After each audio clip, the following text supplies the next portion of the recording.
Welcome to another episode of Living with Annietude. We have a special pop-up today with this chick I just met. Kidding. Let me tell you about how I met this person. I was 9 years old. I was an only child and was really excited because all of a sudden this baby was born and she was a girl. And she was awesome and adorable. And I made her my little everything. She was my gem and my little minion for a long time. And she's here today to talk to us about pandemicness and things of that nature and what she's doing in her life. And it's very exciting because this girl is my sister. She's my baby sister. But like, as you get older, the age becomes less and less. So I'm 9.5, 10 years older than she is, but that's no longer even a factor because she's like my, friend more than anything. So her name is Lexie Braverman, and here she is. Everyone, welcome Lexie to the show. Hi, Lex. Oh my God, I'm in the show. Hey, hi, Brad. Good to see you. Yay, sisters, you're in the show. You're in the show. So this is so fun because it's not my regular showtime. It's a random pop-up, which I love. So people that are coming on are like, really went out of their way to come say hi. And I'm excited about that. And pop up. So, the theme of my show is mostly around gratitude and being aligned with that. And, your fingernails are like Google. Yeah. Like the Google colors. Did you do them yourself? I did not do them myself. I had them done professionally this way. It's very in now. Yes. The rainbow effect. For the rainbow? Okay. Yeah. Hi, Steve. Good to see you. Taking my lunch to be here. Oh, Brad, you didn't have to do that. Hello from the GB. Hello. I can't see who you are because sometimes LinkedIn blocks that. Also, it's in my office. It smells like a big wet pit bull. So just imagine that. It's pouring here, by the way. So sister, that's me. Tell me, hi, Nick, how are you? We're comical. Oh, you have no idea. Very funny. Oh, very funny. Some of her stuff. You should see some of her stuff. So my sister is, namaste. Hello. Is an actor. She lives in Brooklyn. She's not in Brooklyn right now. She's at our parents'. And coming at you live from my childhood bedroom. Yes. So we're not in the same house right now, but we wanted to get together. I just couldn't wait for her to bring her on my show so we can learn about, like a little bit more about you and what you're doing and how you've evolved in the last year of pandemicness, because I know you've evolved. It has been an exciting year. Mm-hmm. And also, if your teeth could be whiter, that would be great. That would be great. Yeah, if you could have a bigger smile, that'd be great. So tell me about you, Lex. Tell my audience about what you have going on. So what I have going on, other than this guitar behind me that I have no idea how to play, I'm doing really great right now. I'm at Dad's, which is my respite from real life. So I've just kind of been on a mini vacation here, just eating a lot of food, which has been wonderful. But typically I live in Brooklyn. Yes, I'm an actor. I am one of those actors that has not worked since March. So I applied to grad school, which is exciting. And I'm currently, waiting to see if I got in. That's amazing. So when are we finding this out? And what are you going for? So I applied for a mental health counseling master's degree, but because I want to mix it in with my theater background, and I want to do like a psychodrama, drama therapy kind of thing, and like take, Shakespeare and stuff into prisons and like juvenile detention centers and like try to help people and heal people with skills that I already have. So hopefully that's what I'm going to do. And I'll know if I got in like a week or two, which is absolutely terrifying. Well, it's exciting. It's exciting. So let's reframe. We're super excited to find out. And if it's supposed to happen, it will happen. Yes. And my question to you is, hi, Alexis, how are you? And hi, Jeff. I didn't get to say hi. Joe, good to see you. Thank you for popping on and seeing me and my sis today. I appreciate it, guys. So I wanted to ask you, like, tell me a little bit about New York during, I know this was like a really crazy time. I mean, it's lightened up a little bit, but New York, specifically Brooklyn, and that craziness when this all started, and what was that like for you? New York was when it completely shut down. I was one of the very, very lucky ones that I've been working in the restaurant industry for a really long time, and I was one of the really lucky ones that found out that I was going to be losing my job, and then the restaurant was so lovely, they kind of let us all know so we could apply for unemployment as soon as possible. And then I pretty much just did that, and my roommates fled the city. And I just kind of stayed in my apartment by myself, and like afraid to go outside for like 4 months, until I decided that I needed to do something. So I adopted a dog. You rescued a dog, and everybody knows that follows me knows that I rescued a dog also. So can we see BB? There she is. There she is. Beatrix, say hello, lovely. So we both are rescue mommies. Also, Rescue Brad, my friend Brad, who's my chief encouragement officer, said that's so needed. Expanding life skills and mental health through performing arts. How great is that? Yay! I want to so badly. My sister's doing things. She's doing things. Yes. So tell me about, like, okay, so you were holed up for a while, but let's go back. Like, when did you know you wanted to be an actor? Oh, when I was a babe. No, when I was really little, I was like afraid of a lot of things, and I wasn't the most athletic, which you maybe remember that. And you know, I had a tough time with balls in general, throwing them, catching them, seeing them. It was hard to be in the same room with them.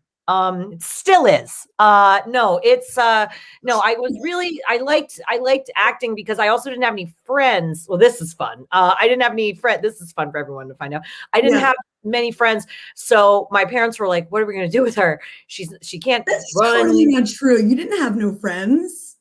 I didn't have with me. Huh?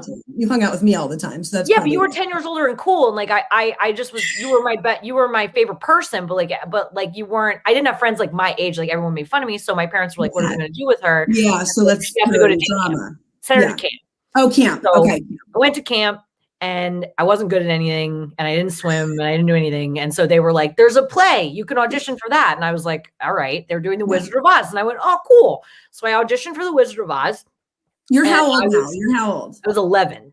Okay. And I was the only 11-year-old with hair like this, and my voice was like this when I was 11. So all the boys had much higher voices. So because I had my hair very big and my voice very low, they cast me as the Cowardly Lion.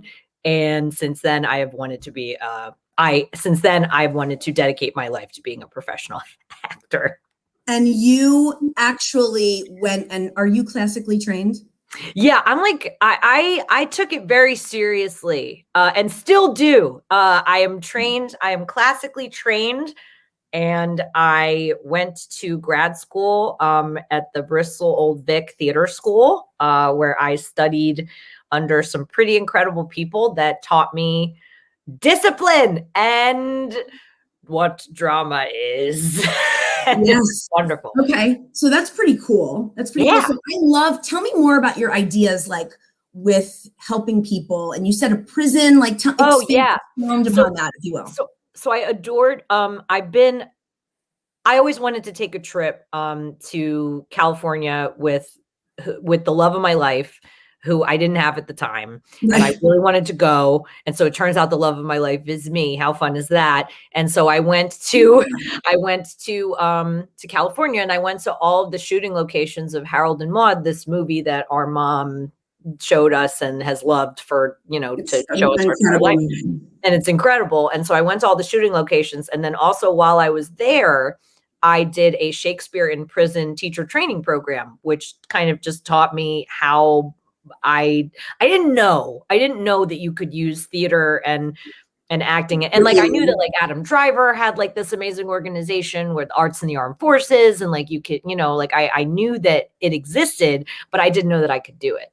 So I didn't know that it was something I could train in. And that's what made me want to do it, because I just fell in love with it. And I just went, of course, it's going to work like it's going to work like therapy for anyone, these to just want to express, people want to express themselves in a healthy and safe way, in a healthy and safe environment. And it's really hard to do that. Of course, Brad knows Harold and Maude. Like, yeah, of course. Like, you would, of course, know that movie. He's so Harold and Maude. So, is there anything else you want to share about what you have going on? Because I have like an idea. I love ideas. Didn't spring on you yet. Do you want the idea? I love an idea, and you're filled with them. So I would like, because you're my little sister, and you have to do whatever I say, and you always have. And you will, because that's what you do. So we can actually flip the script if you'd like, and you can interview me. Oh and my God. You can even embarrass me if you want to try. I know you're not like that kind of person, but you can certainly just ask me questions or find out things that you want to. So go for it. I mean, you're an actor anyway, so just like pretend. I mean, I want to know what Sammy thinks of his teachers when he's being schooled by them. Like, wow, like that's what I want to know. So my son will actually, he's 11, and I don't know where he gets this from, but has no time for anyone. Zero. None. And he will actually like screenshot a picture of like his teacher on, like, especially his Hebrew teacher, is like on the screen for me, and he'll write me like, what the H, mom, or something like that. Like, he'll write me about them, and they like write poetry about their teachers, and they send me funny things. And he just like, first of all, he thinks you're the coolest person of all time, but he has no like regard for anybody. He only gives really me attention, which is cool. And you do the same thing with your teachers? Yeah. I used to write mom notes when she would go to the parent teacher conferences and would meet all the teachers, like in the beginning of the year, like welcome, parents night. Yeah. So I would write notes, like, but funny stuff, like, yo, mom, check out this woman's pants. Like, she's going to have them hiked up to her neck. Or like, this guy sounds like he really needs Benadryl because he can't breathe out of his nose. Like, that was my 7th grade lesson. But I wrote this when I was young. This was like 7th grade. I was, 12, 13. So I wonder where Sammy got it from. I don't know where he got his sarcasm from.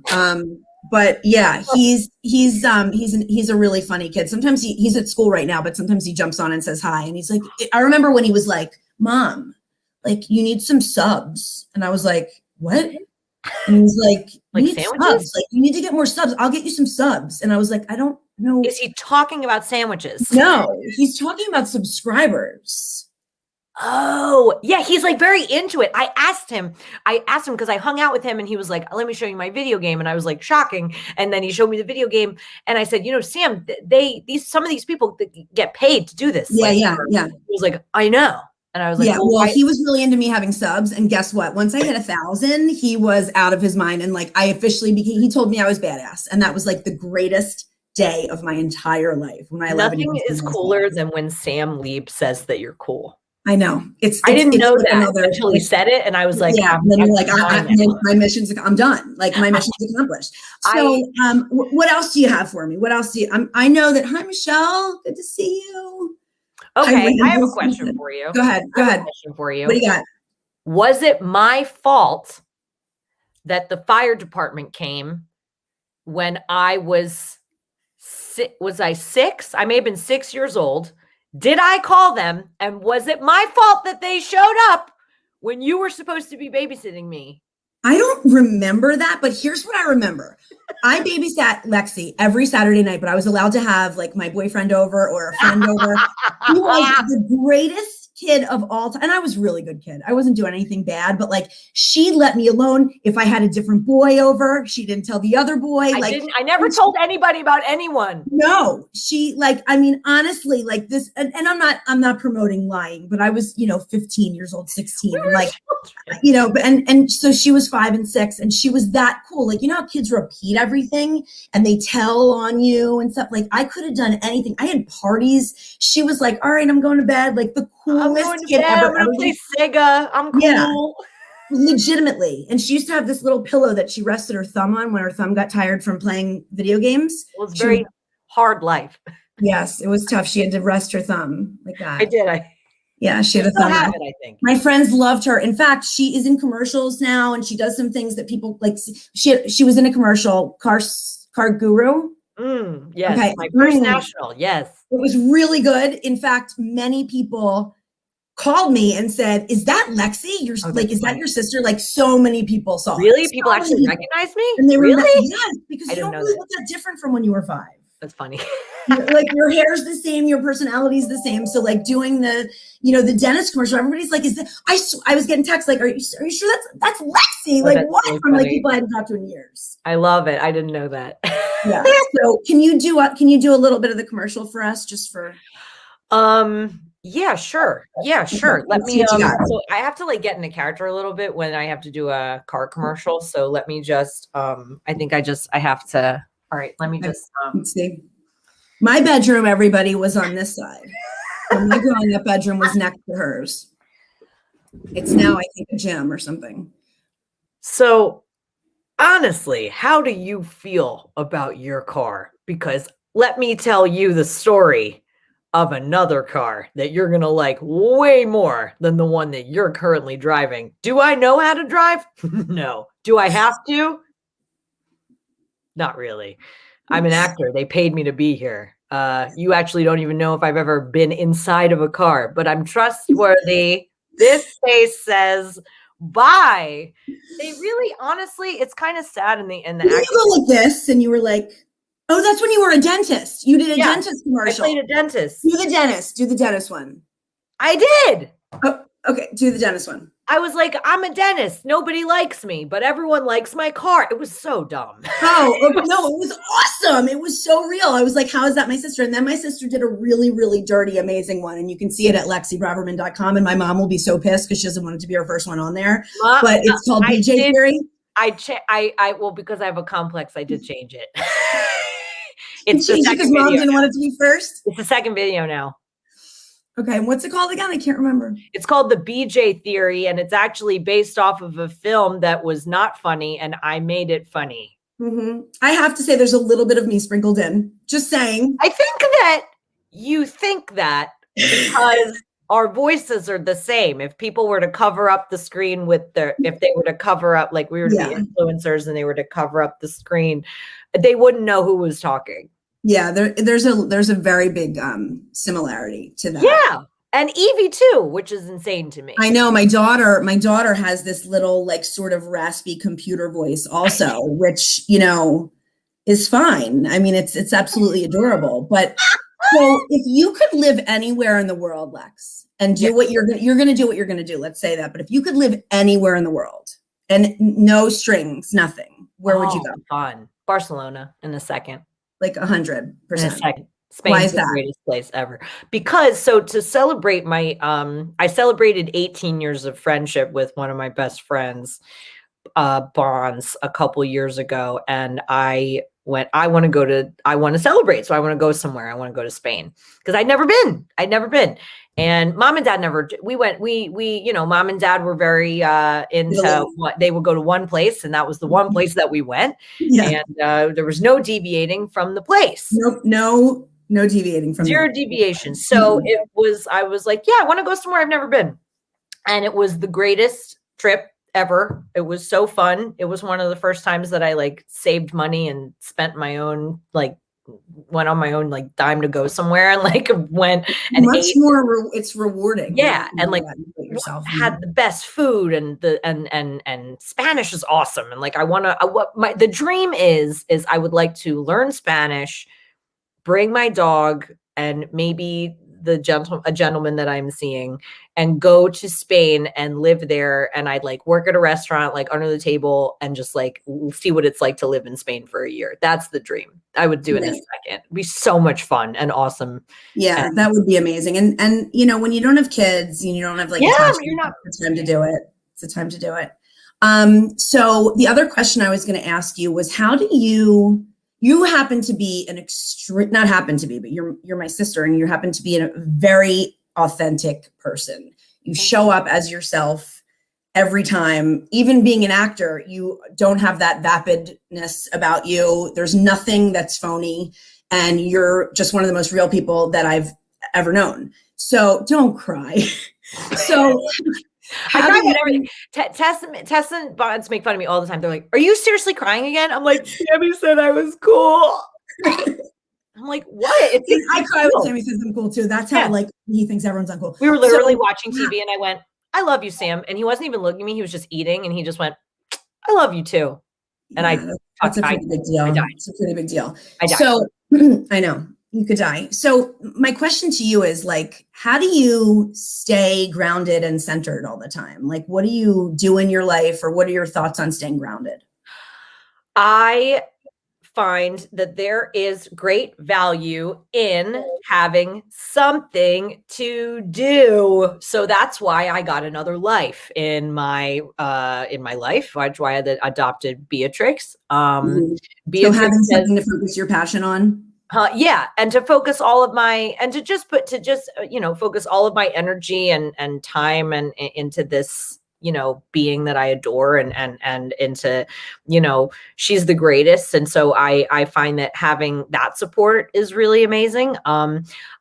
So she's helped me be more grounded. It keeps me, like, for me, like taking care of animals and also children, it keeps you, so grounded and centered because it's selfless. I mean, I believe the way that, a lot of times you should behave as a parent or a dog person is you act selflessly, and it can't just be all about you anymore. And that's the difference between being, a kid and an adult, is that it's not just about you anymore. So you have made that transition so beautifully. Pat says, way to go, Lexie. That's a great friend. Oh my God.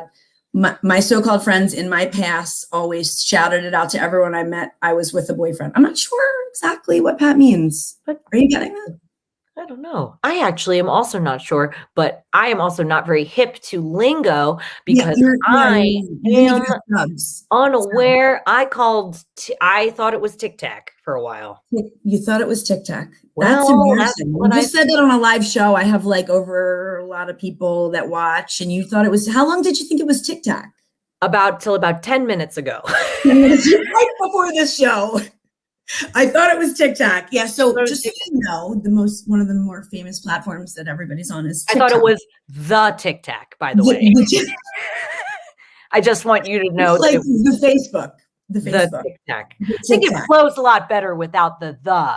It does. Sister full on. You know it. So people say we don't look alike, but then when we get together, they think we do look alike because we're every time. Yeah. And then Mom's always like, you don't look anything like me. And I'm like, but when we talk, we do we have a similar thing. And then it kind of. It's called shtick, if anybody knows what that is. It's called shtick. Anybody knows what that is. I don't know. Well, there's a lot of people that might not know what that is. That follow you on your. Yeah. Shtickler. Now I'm speaking Yiddish on LinkedIn. Also, to stay grounded, I do have a weekly call with my best friends as a check-in. That's a really good thing to do. Because we all live in different places. And because of pandemic, it didn't matter if we lived in the same city because we couldn't see each other. So I have a weekly check-in with them, which is really helpful. I have therapy every week, which is incredibly helpful. If you're not in therapy, you're missing out. That's all I have to say. That's a dating that's so on trend. NO for me. Immediate swipe or immediate no to someone who's either never been in it or not interested or judges it in any way, which is, I think, one of the reasons why currently I'm dating a therapist. Yeah, well, then he definitely understands. We have a question for you from my Chief Encouragement Officer. How do you think you'll weave in vulnerability as a component of your future mental health and performance therapy? Or is it going to be an underlying thread? Great question, BB. Vulnerability is an incredible, which I didn't know until I think I started being in therapy like a couple years ago, like consistently. I did not understand that vulnerability was a great strength, and I did not understand that vulnerability shows how much someone has grown and what somebody is capable of by their ability to be vulnerable with people and just to be willing to open up. So it's kind of interesting because I think that acting is very similar. I think that the study of acting is the study of human compassion and just like what humans do and how they relate to each other and how they are vulnerable with each other. So I think that there are a lot of things that when you're vulnerable on stage, and vulnerable in the acting community, which is pretty much every day because all you do is audition and most of the time you're rejected for things. I think that everybody can relate to that. I think that that's a universal thing that everybody can relate to. Feelings of like not being good enough, or like not being worthy, or not being picked, or not being worthy, or not being seen. And all people want to do is be seen and heard, and to express themselves in healthy and safe and vulnerable ways in a safe environment, which is why I think theater and performance can be used for that. So I want to establish like a safe place for people, because that's when you feel like you can be vulnerable. And I think that through theater, it kind of lets people kind of they step into somebody else's shoes for a second and they can let their guard down a little bit because it's not them, but that just encourages them to express themselves even more. It reminds me, thanks, Joe. You're the best. It reminds me a little bit, this is going to sound a little bit like play therapy when you're a kid. You know, it gets their guard down, and through play they learn. And it's similar, like your brain doesn't change that much as an adult. So I can understand how acting can be a release and an outlet. Yeah, it's discovery and vulnerability through play. That's what I want to do. That's amazing. That's amazing. Yeah. I fully and 100% support you. Tell me about, we only have like a couple minutes left, but tell me about, how awesome your sister is. I am. How awesome. And how humble and modest. And humble and modest. No, no, I was kidding. So tell me about when you were, just one quick thing, when you were the most stuck you've been, how did you get out of it? Well, when I found out that mom and dad were getting divorced, I leaned out the window super far. That was what happened when that happened. That was a long time ago. The most stuck, I think, I was really stuck then. Okay. When I first came back to Philly after my after I graduated Ithaca, and then I ran away to California for a little bit, and then I came back, and then I had a really tough time in California, and I came back to Philadelphia, and I was cleaning the bathroom at Morimoto in Center City, and I was crying because I was like, this is my life now. I'm an actor, and this is what I do, and this is my life. And I had auditioned for a bunch of things, and I was just waiting. And I was like, this is, I guess, I'm done now, and I'm living at home. And I felt so much shame about all of this stuff, which is so ridiculous. I was so young, and this was like 10 years ago. Yeah. And I checked my email and I got a job. And the job was a national tour, which was going to keep me employed as an actor for a year, guaranteed money for a year, and housing. And it was like, it was completely random. It was, and it was definitely luck, but also it was supposed to happen that way. Yeah, I don't know how much luck it was. I think your talent had a little to do with it. Yeah, and it was supposed to happen that way because that kind of that very much changed the trajectory of my life, just because it was an opportunity that I wasn't scared to take. And like normally I probably would have been terrified to go live away from home for you know what else I think really impacted you was when you went to Israel. And I think that was like a huge turning point in your life. Can you speak on that for just that was big. Honestly, I think that going to Israel was a big deal for me because it just felt different when you got off the plane there. That was really special. There wasn't anything quite like that feeling. But I honestly believe that I was in a really difficult, it was hard for me to see any growth kind of at all in my life at that point because I was in a really tough relationship. My significant other at the time was very controlling and not really letting me be myself. And so that trip was great, but truly the stuck didn't really get unstuck until I took this career coaching course with this lovely woman who you remind me of, named Betsy Capes, which is it's also her mission, like yours, to help people find their voices and their courage and strength in their vulnerability. And she's one of those people. She helped me realize I was in a relationship that was not letting me grow. Isn't it amazing that you go to somebody for coaching, yet you find out so much about your life and who you are as a person, and you go there to talk about your relationship. It affects your life. There was no intention of going in there and talking about my relationship problems or things with my parents, but it brought to what I learned in that class and what I learned through career coaching was so it affected how I felt, and it affected what I believed I deserved and what I believed I was worthy of. And, you know, I like didn't respect myself and give myself, and I didn't give my adulthood enough credit until I took this course. And I think that the work that you're doing is very similar. And so that's why I'm really excited about it. Thank you, Dimple. Yeah. Well, we're going to wrap up because that's a half hour and that's how long. Wrap it up. Wrap it up. Wrap it up. So everybody, thanks for joining us. This is my little sister, Lexie. We have to have her back. She's so damn adorable. I can't even take it. Thank you for coming on the show. Hold on. We have something big here for everybody. Wait, did we just hold on? Thank you, ladies. Great talk show. Really down to earth siblings. So much to share. So much real life experience. Thanks, Gary. Aww. Makes us build each other. I know. It's just like, I love my people. They're my peeps. So hold on one second. Lex, hold on. Everybody, peace out. But check this out. If you haven't seen this yet, now you're going to see it. Now you know. What is? Let's be the best version of ourselves. Just keep learning and evolving no matter what. So here I am, bold, strong, fearless. Let's live fearlessly together. This is real and candid. This is how we live. Share this with a friend and subscribe to Living with Annietude. You, me, us. Let's talk. Let's evolve.